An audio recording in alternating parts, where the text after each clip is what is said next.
गया के जिला परिषद के प्रांगण में स्थित बाल विकास परियोजना के कार्यालय में आंगनबाड़ी सेविका सहायिका की एक बैठक संपन्न हुई। बैठक के दौरान सेविकाओं ने अधिकारियों व सरकार के खिलाफ जमकर नारेबाजी की। इस दौरान आंगनबाड़ी सेविका सहायिका की जिला मंत्री मंजू कुमारी ने कहा कि अधिकारियों के द्वारा उनके मूल कार्यों से वंचित किया जा रहा है। इतना ही नहीं, जो पोषाहार का पैसा उन लोगों को दिया जाता था, जिससे भोजन तैयार कर बच्चों को वह देती थी, अब वह पैसा लाभार्थियों के अकाउंट में देने की बात कही जा रही है। इससे संतुलित भोजन बच्चों को नहीं मिल पाएगा। चुनाव को लेकर सरकार ने इस तरह का निर्णय लिया है ताकि बच्चों के अभिभावकों का वोट उन्हें मिल सके। यह कहीं से भी तर्कसंगत नहीं है। सेविकाओं ने कहा कि हम लोगों को मानदेय भी समय पर नहीं दिया जाता है।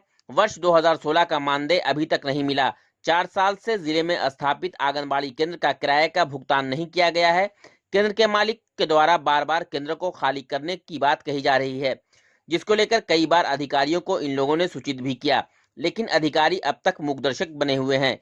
लाचारी में इन लोगों ने उक्त सभी मांगों को लेकर सड़क पर उतरने का निर्णय लिया है। आंगनबाड़ी सेविका सहायिकाओं का कहना है कि अगर शीघ्र ही उनकी मांगे पूरी नहीं होती तो सड़क से लेकर न्यायालय तक उन लोग विरोध करेंगे।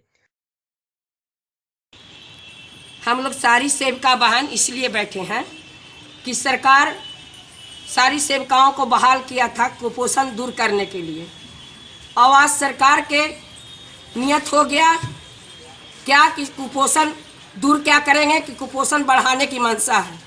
हम लोग से अपना अधिकार छीन के और पोषाहार की राशि सीधे बैंक खाता में भेजने के पक्ष में है, और इससे पैसा देने से लाभार्थियों के खाते में कुपोषण दूर नहीं हो सकता है।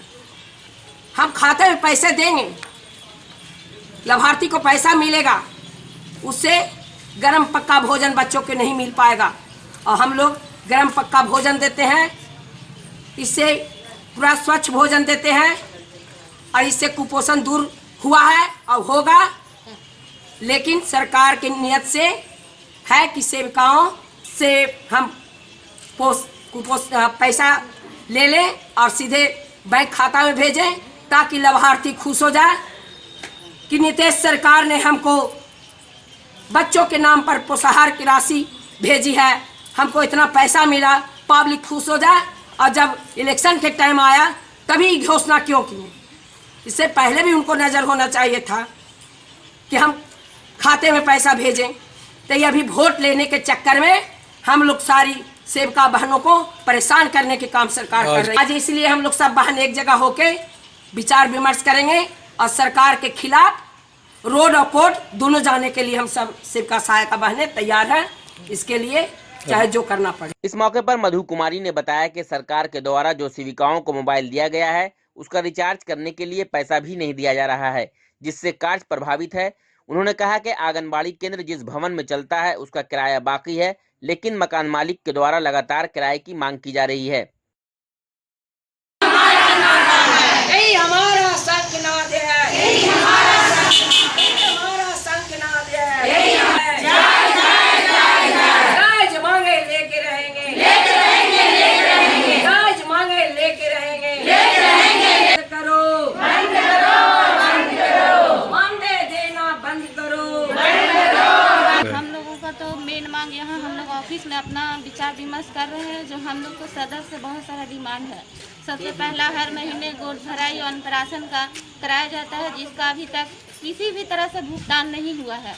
मोबाइल के लिए हमेशा काम के लिए प्रेशर देती है सुपरवाइजर, उसका भी अभी तक रिचार्ज का पैसा नहीं हुआ है और नहीं मिला है। और हमेशा मतलब बोलते रहती है कि नहीं काम करो और ऊपर से ऑनलाइन करो। तो कहाँ से करेंगे जब नेट का पैसा ही नहीं सरकार दे रही है सेविका के खाते में, तो कहाँ से करेगी?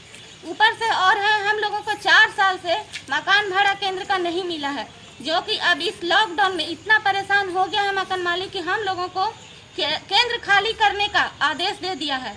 अब हम लोग थक हार के अभी अपने सेविका लोग मिल के मीटिंग कर रहे हैं कि आगे हम लोगों को आगे लड़ाई में क्या निर्णय लेंगे। उसके बाद हम लोग और कुछ भी मतलब बहुत सारा परेशानी है, जो 16-17 का मानदेय हम लोगों को अभी तक नहीं मिला है। लिया जाएगा कि हम लोग कोर्ट भी जा सकते हैं इसके लिए, और रोड तक अगर आना होगा तो हम लोग रोड रोड पे भी बैठ के जो संघर्ष होगा वो करेंगे, जो लड़ाई होगा लड़ेंगे। हर तरह से सेवका हम लोगों के साथ है। और हम लोगों का जो मानदेय है 16-17 का बहुत सा परियोजना में मिल गया है, ये गया सदर में ही अभी तक नहीं मिला है, जबकि बोल रहे हैं कि अलॉटमेंट मांगे हैं, पर अभी तक यही एक ऐसा परियोजना है पुअर की अभी तक यहाँ कुछ नहीं मिला है। गया जिले के मुरादपुर की छात्रा सना कादिर ने कोरोना वायरस से संबंधित जागरूकता पैदा करने को लेकर एक कार्टून बनाकर इंडिया लेवल की प्रतियोगिता में नंबर 1 स्थान हासिल किया है, जिसके बाद छात्रा सना के साथ साथ उनके माता पिता सहित चाहने वाले के द्वारा बधाई देने का तांता लगा हुआ है। गौरतलब हो कि ग्लोबल आर्ट कॉन्टेस्ट में द स्प्रेडिंग वायरस विषय पर यह प्रतियोगिता बीते अप्रैल में हुई थी। इसे ऑनलाइन प्रतियोगिता में लगभग 8000 प्रतिभागी शामिल हुए। सना ने बताया कि टैबलेट के जरिए संबंधित विषय पर एक कार्टून तैयार किया, जिसमें यह दिखाया गया कि एक चालक किस तरह से कोरोना वायरस को फैला सकता है। इसे तैयार करने में लगभग 8 घंटे लगे। यह कार्टून पूरे देश भर में सबसे बेहतरीन संदेश के रूप में चुना गया है। प्रतियोगिता के रिजल्ट की जानकारी सना के ईमेल के जरिए मिली। पता चला कि वह राष्ट्रीय स्तर पर प्रथम पुरस्कार के लिए चुनी गई है। उसे Indian council for cultural relation की ओर से प्रमाण पत्र भी भेजा गया है। बताया जा रहा है कि इनाम में सना ने 70,000 रुपए जीते हैं, लेकिन पैसे से ज्यादा उन्हें देश में प्रथम पुरस्कार आने की खुशी है। जी, मैंने कोरोना के ऊपर आर्ट बनाया था और उसका टाइटल था द स्प्रेडिंग वायरस। और उसमें मैंने दिखाया है कि किस तरीके से एक वायरस को मैंने एक क्रिएचर की तरह दिखाया है कि वो एक गाड़ी पे सवार होकर के पूरे शहर में घूम रहा है और अपना जो वायरस है फैलाते जा रहा है। इसको अवार्ड मिला है। इसमें मैंने इसको एक क्रिएचर की तरह दिखाया है और ये एक गाड़ी पे सवार है जिसका ड्राइवर खुद एक वायरस है। वो पूरे शहर में घूम रहा है और ये वायरस फैलाता जा रहा है। इसके बारे में मेरे एक टीचर हैं कॉलेज के, उन्होंने ग्रुप पे बताया कि ये कंपटीशन है, अगर आप लोग अप्लाई करना चाहते हो तो कर दो।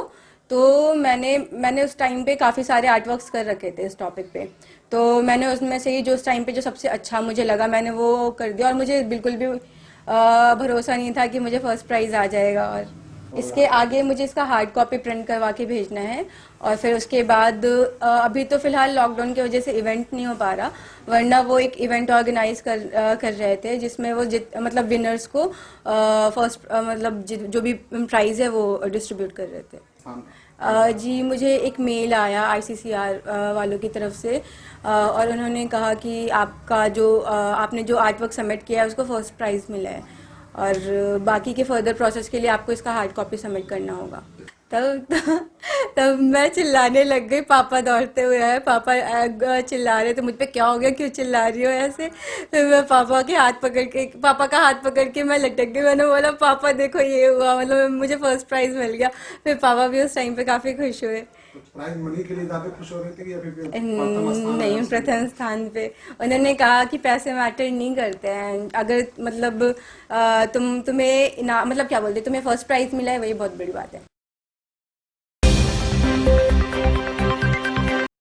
गया जिले के बाराचट्टी प्रखंड में सुलबट्टा से बोधगया तक जाने वाली रोड की स्थिति अब तक दयनीय है। इस रोड की खस्ताहाली हम इसी से पता लगा सकते हैं कि हल्की बारिश में ही रोड की स्थिति बदतर हो चुकी है। अगर यह कहा जाए कि हल्की बारिश में यह रोड धान रोपने लायक बन गई है तो गलत ना होगा, क्योंकि इस रोड से लगभग प्रतिदिन हजारों की संख्या में लोगों का आना जाना होता है। परंतु आज सिर्फ तालाब का जीर्णोद्धार किया गया, वहीं मिट्टी रोड पर डालने से लोगों का आवागमन भी बाधित हुआ। लगभग अभी तक 2 दर्जन लोग इस रोड पर गिरने से घायल हो चुके हैं। यहां तक कि इस रोड पर गिरने पर लोकसभा सांसद विजय कुमार मांझी भी जांच में पहुंचे, पर अभी तक कोई सुधार रोड का नहीं किया गया, जबकि जिला पदाधिकारी अभिषेक सिंह को भी इसकी सूचना दी जा चुकी है। एक सप्ताह से रोड बाधित है। यहाँ करीब 7-8 गांव का डेली प्रतिदिन आना जाना होता है। इतना मैंने घटिया हो गया है कि डेली बाय डेली कुछ ना कुछ एक्सीडेंट यहाँ पे होते रहता है, जिसके वजह से कितने लोग का पैर हाथ फ्रैक्चर भी कर गया है। लेकिन प्रशासन की तरफ से या कोई विभागीय की तरफ से कुछ भी इसमें कार्यक्रम नहीं किया जा रहा।